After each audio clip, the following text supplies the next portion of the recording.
Africa is not a monolith, it is a sprawling canvas of ancient civilizations, deep spiritualities, and flavors that have shaped human history. Welcome back to the Ethiopian Culture Hub. Today, we are taking an incredible cross-continental journey. We are bridging East Africa with North Africa, exploring the parallel histories of our very own home, Ethiopia, and the Mediterranean jewel, Tunisia. Separated by thousands of miles of the Sahara Desert, these two nations share an invisible thread. They are both fiercely proud guardians of ancient heritage. Let's dive into the music, the food, the clothing, and the daily rituals that define Ethiopia and Tunisia. To understand the culture, you must look at the bedrock of their history. Ethiopia is home to the Aksumite Empire, one of the world's oldest civilizations. It stands unique as a beacon of independence, a nation that resisted European colonization, preserving its ancient script and its unique calendar. Now, look north to Tunisia.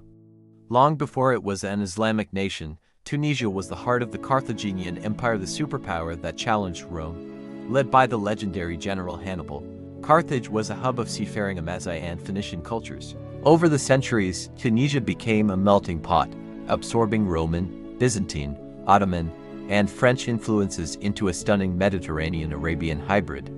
While Ethiopia built rock-hewn churches directly into the mountain earth of Lalibela, Tunisia built towering whitewashed medinas.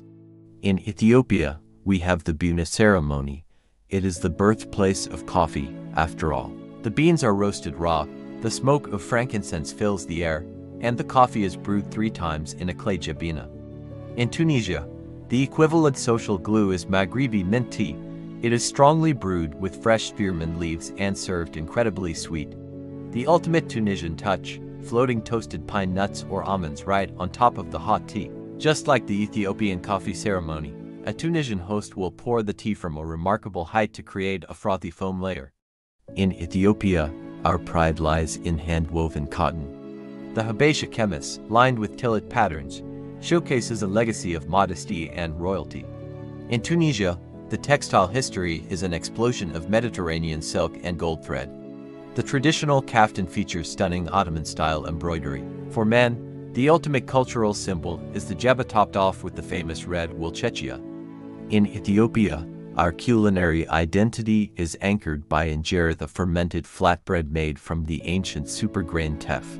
We pile it high with spicy wat stews, and we eat with our hands, practicing versha feeding someone you love. Tunisia's crown jewel is couscous.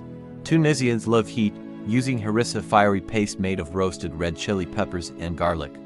Though thousands of kilometers apart, Ethiopia and Tunisia remind us of what makes the African continent so profoundly magical. We are nations rooted in ancient dignity.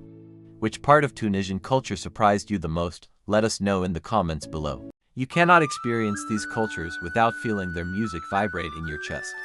In Ethiopia, our music is defined by the Kineta unique pentatonic scale system that carries centuries of spiritual and emotional history.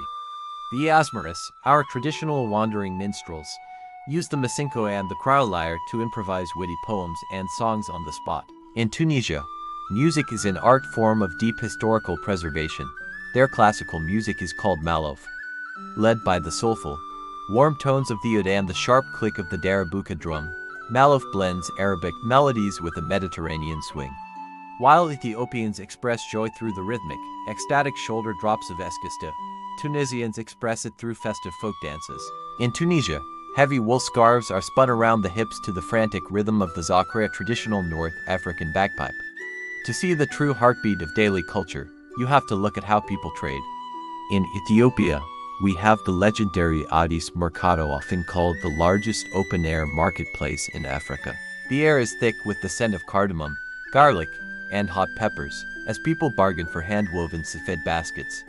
Tunisia answers this energy with its ancient souk, nestled inside the UNESCO-protected Medina of Tunis. There is a street for perfume makers and another for coppersmiths where you can hear the rhythmic hammering of metal.